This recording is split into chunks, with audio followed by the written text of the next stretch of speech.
करतो आहे की नाही. योगायोगाने त्या बाईने नवस केलं, 10,000 ब्राह्मणाला जेव घाले. किती?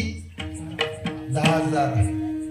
ते काय हाबरेटीचे भाकर आणि उडदाची डाळ खाई ना.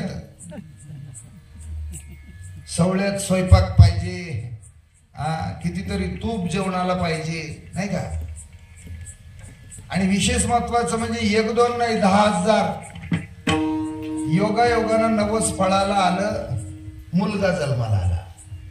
मुलगा झाल्यावर जीव घालायचा आहे. मुलगा जन्माला आला. नाथरायांचा काळ आणि नाथरायांच्या काळातली ही घटना. नवस करताना केली बाई, पण नवस काही फेडण्याची ताकद नाही. मातंग समाजाचीच मातोश्री होती. आणि जाऊन एकनाथ महाराजाला विचारायला सुरुवात केली, महाराज मी तर 10,000 ब्राह्मणाला जीव घालायचा विचार केलाय आणि नवसही केलाय, पण जेव घालणं काही शक्य नाही.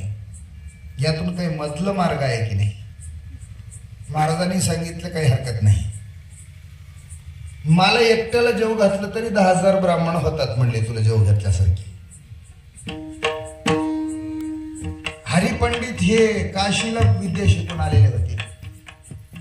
हरिपंडित ताबडतोब क्रोधिस्त होऊन बोलायला सुरुवात केलेली आहे. काय करायला लागले म्हणले पिताश्री तुम्ही, कोणाच्या घरी जाऊन जेवायचंय तुम्हाला, आणि काय तुमचं डोकं ठिकाण्यावर आहे की नाही. महाराजांनी ताबडतोब सांगितलं काय हरकत नाही, तुमच्या इथं आम्ही जेवायला येतो, पण तुमची शिदा द्या. आणि आम्ही स्वयंपाक वगैरे आमचा हरिपंडित सर्व काही करते.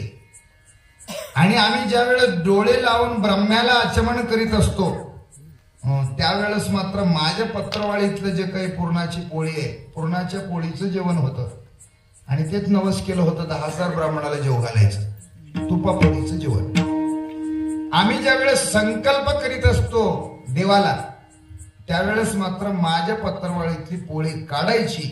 हरिपंडिताच्या हाताने जे केलेली पोळी माझ्या ताटात असते, त्या पत्रवाळीतली माझ्या ताटातली पोळी काढायची आणि तुझ्या हाताने केलेली पोळी माझ्या पत्रवाळीत ठेवायची.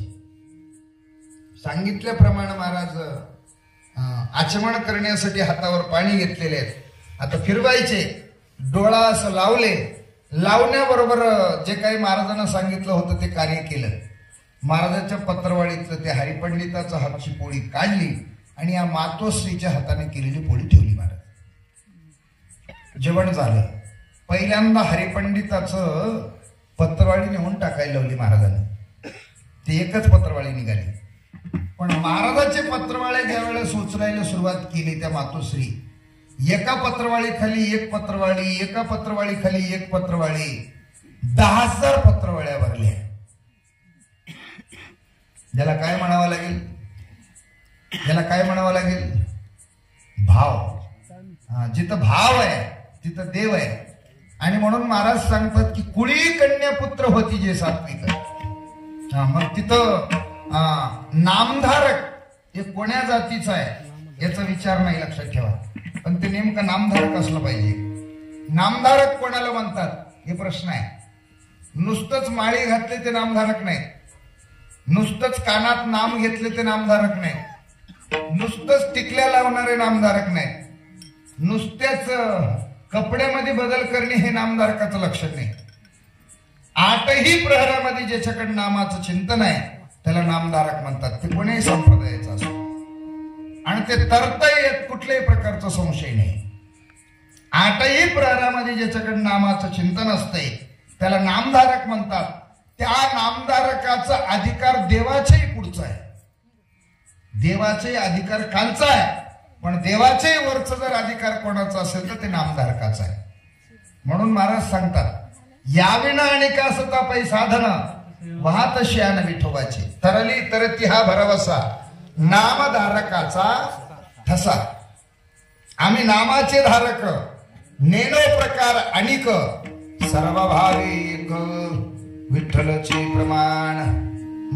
तुकोबार एकनाथ महाराज एका ठिकाणी सांगतात खेड्यातले 1,000 ब्राह्मण जेव घातल्यावर काशीचं 1 ब्राह्मण जेव घातल्याचं पुण्य लागते.